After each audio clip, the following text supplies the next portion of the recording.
ಈ ಒಂದು ವಿಡಿಯೋದಲ್ಲಿ ಮಗುವಿಗೆ ಹಾಲು ಕುಡಿಸೋದನ್ನ ನಿಲ್ಲಿಸುವ ಸರಿಯಾದ ವಿಧಾನ ಯಾವುದು, ಮಗುವಿಗೆ ಹಾಲು ಕುಡಿಸುವಾಗ ನಿಲ್ಲಿಸುವಾಗ ತಾಯಿಗೆ ಉಂಟಾಗತಕ್ಕಂಥ ಕೆಲವೊಂದು ತೊಂದರೆಗಳೇನು, ಇದಕ್ಕೆ ಏನು ಪರಿಹಾರ, ಮತ್ತೆ ಮಗುವಿಗೆ ಆಗ್ತಕ್ಕಂಥ ತೊಂದರೆಗಳೇನು, ಯಾವಾಗ ಡಾಕ್ಟರ್ನ ಕನ್ಸಲ್ಟ್ ಮಾಡಬೇಕು ಅನ್ನೋದನ್ನ ನೋಡೋಣ.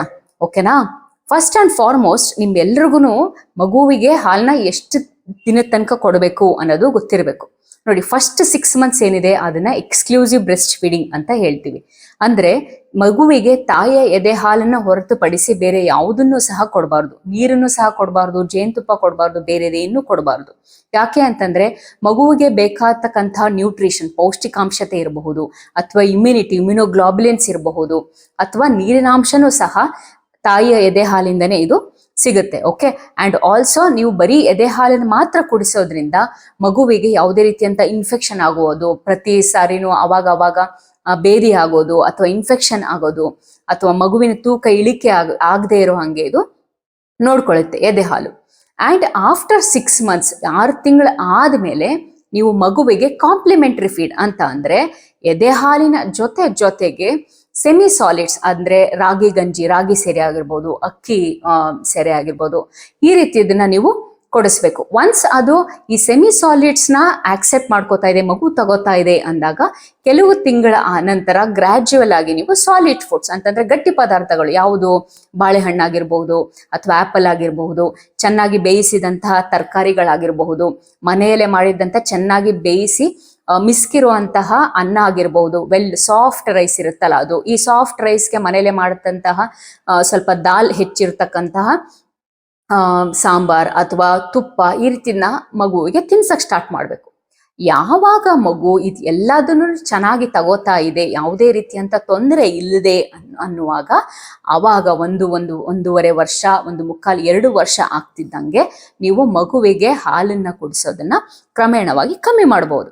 ಓಕೆ, ಸೊ ಈಗ ಕ್ರಮೇಣವಾಗಿ ಯಾವಾಗ ಕಮ್ಮಿ ಮಾಡಬೇಕು ಅಂತ ಅಂದ್ರೆ, ಫಸ್ಟ್ ಬೇಬಿ ಹೆಲ್ದಿ ಆಗಿರ್ಬೇಕು, ಅಂದ್ರೆ ಮಗುವಿನ ವೆಯ್ಟ್ಗೆ ತೂಕ ಚೆನ್ನಾಗಿರ್ಬೇಕು, ಹೆಲ್ತ್ ಸ್ಟೇಟಸ್ ಚೆನ್ನಾಗಿರ್ಬೇಕು, ಯಾವುದೇ ರೀತಿಯಂತ ಜ್ವರ ಅಥವಾ ಇನ್ಫೆಕ್ಷನ್ಸ್ ಇರಬಾರ್ದು ಮಗುವಿಗೆ.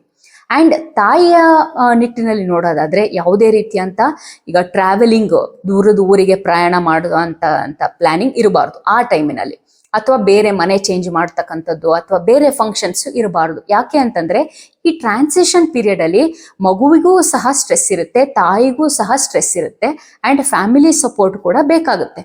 ಓಕೆ, ಯಾಕೆ ಅಂತಂದ್ರೆ ನೋಡಿ, ಮಗುವೆ ಏನು ಹಾಲನ್ನ ಕೇಳುತ್ತಲ್ಲ, ಈ ಮಗು ಹಾಲನ್ನ ಕೇಳೋದು ಒಂದು ಪೌಷ್ಟಿಕಾಂಶತೆಗೆ ಡೆಫಿನೆಟ್ಲಿ, ಅದು ಅಲ್ಲದೆ ಇದು ಮಗು ಮತ್ತೆ ತಾಯಿಯ ಬಾಂಧವ್ಯನ ಹೆಚ್ಚುತ್ತೆ.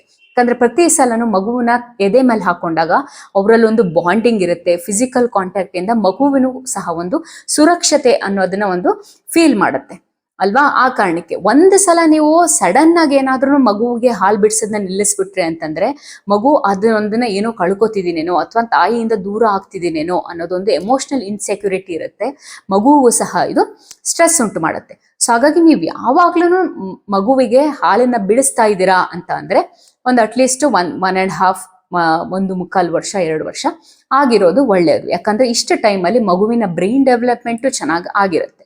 ಓಕೆ, ಅಂಡ್ 1-2 ವರ್ಷದಲ್ಲೆಲ್ಲ ಮಗುವಿಗೆ ಒಂದು ಅಂಡರ್ಸ್ಟ್ಯಾಂಡಿಂಗ್ ಕೂಡ, ಹೇಳೋದನ್ನ ಅರ್ಥ ಮಾಡ್ಕೊಳ್ಳೋ ಕೆಪಾಸಿಟಿನೂ ಸಹ ಇರುತ್ತೆ.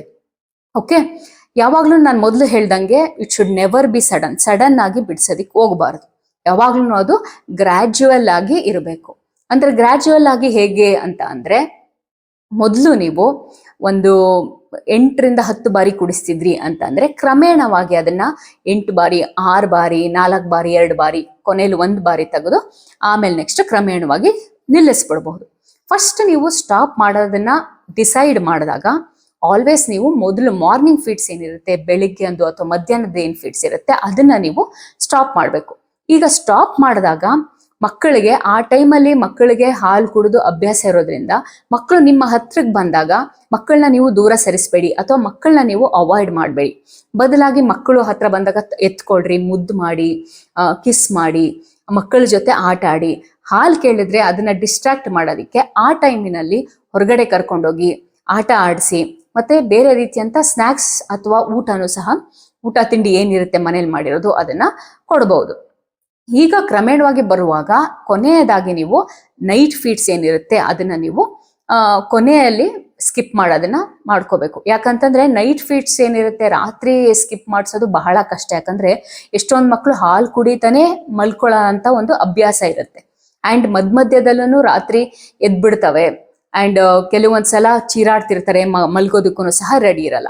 ಸೊ ಈ ಕೊನೆಯದಾಗಿ ನೀವು ನೈಟ್ ಫೀಡ್ಸ್ ನ ನಿಲ್ಸುವಾಗ, ಈಗ ಸಪೋಸ್ ಮೊದಲು ನೀವು ಒಂದು 15 ನಿಮಿಷ ಕುಡಿಸ್ತಿದ್ರಿ ಅಂದ್ರೆ ಅದನ್ನ 10 ನಿಮಿಷಕ್ಕೆ ತಗೊಂಡ್ ಬನ್ರಿ, 5 ನಿಮಿಷಕ್ಕೆ ತಗೊಂಡ್ಬನ್ರಿ. ಕ್ರಮೇಣವಾಗಿ ಅದನ್ನು ಸಹ ನಿಲ್ಲಿಸಿ. ಅಂಡ್ ರಾತ್ರಿ ಹೊತ್ತು ಮಗುವಿಗೆ ಚೆನ್ನಾಗಿ ಊಟ ಮಾಡಿಸಿ. ಮಗುವಿಗೆ ಹೊಟ್ಟೆ ತುಂಬಿದಾಗ ರಾತ್ರಿ ಹೊತ್ತು ಹಸಿವಿನಲ್ಲಿ ಎದ್ದೇಳಲ್ಲ.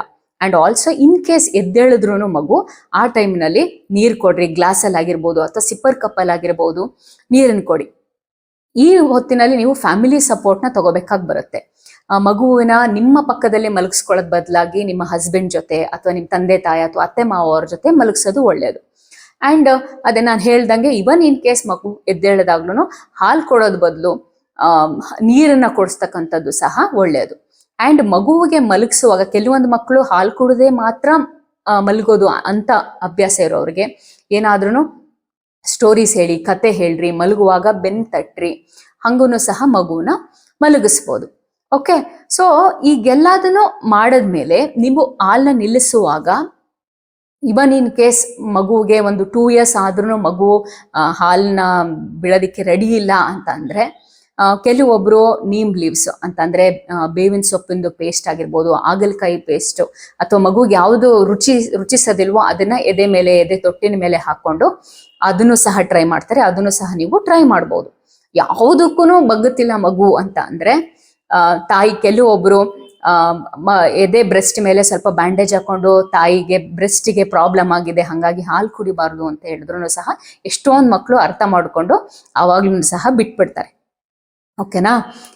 ಈ ಫೇಸಲ್ಲಿ ಏನು ಅಂತಂದ್ರೆ, ಈ ಟ್ರಾನ್ಸಿಷನ್ ಫೇಸಲ್ಲಿ ತಾಯಿಗೆ ಆಗ್ತಕ್ಕಂತಹ ತೊಂದರೆಗಳು ಏನಿರ್ಬಹುದು ಅಂತಂದ್ರೆ, ಕೆಲವು ಸಲ ಎದೆ ಗಟ್ಟಿ ಆಗ್ಬಹುದು, ಎದೆ ಭಾರ ಅನ್ನಿಸ್ಬೋದು. ಈ ಕಾರಣಕ್ಕೆ ನೀವು ಐಸ್ ಪ್ಯಾಕ್ಸ್ ನ ಎದೆ ಮೇಲೆ ಇಟ್ಕೋಬೇಕು. ಐಸ್ ಪ್ಯಾಕ್ಸ್ ಇಲ್ಲ ಅಂತಂದ್ರೂ ಫ್ರಿಜ್ ಅಲ್ಲಿ ಇರ್ತಕ್ಕಂತಹ ಏನಿರುತ್ತೆ ಐಸ್ ಕ್ಯೂಬ್ಸ್ ಏನಿದೆ ಅದನ್ನ ಬಟ್ಟೆ ಮೇಲೆ ಕಟ್ಟಿ, ಬಟ್ಟೆ ಒಳಗಡೆ ಕಟ್ಟಿ ಎದೆ ಮೇಲೆ ಇಟ್ಕೋಬಹುದು. ಇಲ್ಲ ಅಂತಂದ್ರೆ ತಣ್ಣೀರ್ ಬಟ್ಟೆನೂ ಸಹ ಹಾಕೋಬಹುದು. ಈ ಟೈಮಲ್ಲಿ ಕರೆಕ್ಟ್ ಆಗಿರ್ತಕ್ಕಂಥ ಬ್ರೇಸಿಯರ್ ಸಪೋರ್ಟ್, ಬ್ರಾ ಸಪೋರ್ಟ್ ಚೆನ್ನಾಗಿ ಇರಬೇಕು. ಬ್ರಾನ ಉಪಯೋಗಿಸ್ಬೇಕು. ಕೆಲವೊಂದ್ಸಲ ನಿಮ್ಗೆ ಹೆಚ್ಚಿಗೆ ಫ್ಲೋ ಇದೆ ಅನ್ನೋದಾದ್ರೆ ದುಪ್ಪಟ್ಟ ಆಗಿರ್ಬಹುದು ಅಥವಾ ಯಾವುದೇ ಕಾಟನ್ ಬಟ್ಟೆಯಿಂದ ಟೈಟ್ ಆಗಿ ಬ್ರೆಸ್ಟ್ ನ ಬೈಂಡ್ ಮಾಡೋದ್ರಿಂದ ಸಹ ಮಿಲ್ಕ್ ಸಕ್ರೇಷನ್ ಕಮ್ಮಿ ಆಗುತ್ತೆ. ಈಗ ಇನ್ ಕೇಸ್ ನಿಮ್ಗೆ ಎದೆ ತುಂಬಾನೇ ಭಾರ ಆಗ್ತಿದೆ ಅಂತ ಅಂದ್ರೆ, ಎದೆ ಹಾಲು ಹೆಚ್ಚಿದೆ ಅನ್ನೋದಾದ್ರೆ ಕೈಯಲ್ಲಿ ಹಿಂಡಿ ತೆಗೆದು ಬಿಡ್ಬೋದು. ಬದಲಾಗಿ ನೀವು ಪೂರ ತೆಗೆಯೋದಿಕ್ ಹೋಗ್ಬೇಡಿ. ಯಾಕಂದ್ರೆ ಪೂರ ತೆಗೆದ್ಬಿಟ್ರೆ ಏನಾಗುತ್ತೆ ಅಂತಂದ್ರೆ ಬ್ರೈನ್ ಓಕೆ ಮಗು ಹಾಲಿನ ಅವಶ್ಯಕತೆ ಇದೆ ಅಂತ ಹೇಳಿ ಮತ್ತೆ ಮಿಲ್ಕ್ ಸಕ್ರೇಷನ್ ಜಾಸ್ತಿ ಆಗುತ್ತೆ. ಈ ಮಧ್ಯದಲ್ಲಿ ಸ್ವಲ್ಪ ನೋವು ಮತ್ತೆ ಗಟ್ಟಿ ಆಗ್ತಿದೆ ಅಂತಂದ್ರೆ ನೀವು ಕಾಲಿಫ್ಲವರ್ ಎಲೆಕೋಸು ಏನಿದೆ ಅದರಲ್ಲಿ ಒಂದು ದೊಡ್ಡ ಎಲೆನ ಫ್ರೀಸರ್ ಅಲ್ಲಿ ಇಟ್ಟು ಎದೆ ಮೇಲೆ ಇಟ್ಕೊಡ್ರಿ, ಎದೆ ಮೇಲೆ ಹಾಕೊಡ್ರಿ. ಇದರಿಂದನೂ ಸಹ ನೋವು ಕಮ್ಮಿ ಆಗುತ್ತೆ ಮತ್ತೆ ಮಿಲ್ಕ್ ಪ್ರೊಡಕ್ಷನ್ ಸಹ ಕಮ್ಮಿ ಆಗುತ್ತೆ. ಇನ್ ಕೇಸ್ ಅದೇನೆ ನಿಮ್ಗೆ ತುಂಬಾ ಗಟ್ಟಿ ಆಗ್ತಿದೆ ಅನ್ನೋದಾದ್ರೆ, ಕೆಂಪಗಾಗ್ತಿದೆ ಅನ್ನೋದಾದ್ರೆ, ಅದರಿಂದ ಜ್ವರ ಬರ್ತಿದೆ ಅಂತಂದ್ರೆ ನೀವು ಡೆಫಿನೆಟ್ಲಿ ನಿಮ್ಮ ಡಾಕ್ಟರ್ನ ನೀವು ಮೀಟ್ ಮಾಡ್ಬೇಕು. ಯಾಕಂದ್ರೆ ಆ ಟೈಮಲ್ಲಿ ನಿಮ್ಗೆ ಆಂಟಿಬಯೋಟಿಕ್ಸ್ ನ ಅವಶ್ಯಕತೆ, ಪೇನ್ ಕಿಲ್ಲರ್ಸ್ ನ ಅವಶ್ಯಕತೆ, ಮತ್ತೆ ಎದೆ ಹಾಲನ್ನ ನಿಲ್ಸೋದಿಕ್ಕೆ ಟ್ಯಾಬ್ಲೆಟ್ಸ್ ಸಹ ಅವಶ್ಯಕತೆ ಬೀಳ್ಬೋದು. ಯಾವುದೇ ಕಾರಣಕ್ಕೂ ನೆಗ್ಲೆಕ್ಟ್ ಮಾಡಬೇಡಿ. ಯಾಕಂತಂದ್ರೆ ಹಂಗೆ ಬಿಟ್ರೆ ಮ್ಯಾಸ್ಟೈಟಿಸ್ ಅಂತಂದ್ರೆ ಇನ್ಫೆಕ್ಷನ್ ಆಗಿ ಆಪ್ಸೆಸ್ ಆಗ್ಬಹುದು, ಕ್ಯೂ ತುಂಬಿಕೊಳ್ಬಹುದು. ಆ ಕಾರಣಕ್ಕೆ ಓಕೆನಾ? ನೀವು ವರ್ಕಿಂಗ್ ವಿಮೆನ್ ಆಗಿದ್ರೆ ಈಗ ತಾನೇ ಮಗುವಿಗೆ ಕ್ರಮೇಣ ಹಾಲು ಬಿಡಿಸಿ ಮತ್ತೆ ನೀವು ನಿಮ್ಮ ಕೆಲಸಕ್ಕೆ ಹಿಂತಿರುಗಿಸ್ತಿದ್ದೀರಾ ಅನ್ನೋದಾದ್ರೆ ಅವಾಗ ನೀವು ನಿಪ್ಪಲ್ ಪ್ಯಾಡ್ಸ್ ಅಥವಾ ಬ್ರೆಸ್ಟ್ ಪ್ಯಾಡ್ಸ್ ಏನಿದೆ ಅದನ್ನ ಬಳಸೋದು ಒಳ್ಳೇದು. ಯಾಕಂತಂದ್ರೆ ಓವರ್ ಫ್ಲೋ ಇದ್ರೆ ನಿಮ್ಮ ಬಟ್ಟೆ ಸ್ಟೇನ್ ಆಗೋ ಚಾನ್ಸಸ್ ಇರುತ್ತೆ. ಆ ಕಾರಣಕ್ಕೆ ಸೊ ಎಲ್ಲ ಮಾಹಿತಿ ನಿಮ್ಗೆ ಉಪಯೋಗ ಆಯ್ತು ಅಂತ ತಿಳ್ಕೊತೀನಿ. ನೀವು ತಾಯಂದಿರಾಗಿದ್ರೆ ನೀವು ಹಾಲು ಬಿಡಿಸುವಾಗ ಯಾವ ಒಂದು ಮೆಥಡ್ ನ ಫಾಲೋ ಮಾಡಿದ್ರಿ, ಅದರಿಂದ ನಿಮ್ಗೆ ಉಪಯೋಗ ಆಯ್ತು ಅಂತ ಅನಿಸ್ತು, ಅದನ್ನ ಕಮೆಂಟ್ ಸೆಕ್ಷನ್ ಅಲ್ಲಿ ತಿಳಿಸಿ. ಸೊ ದಟ್ ಬೇರೆ ತಾಯಂದಿರಿಗೂ ಸಹ ಇದು ಉಪಯೋಗ ಆಗುತ್ತೆ.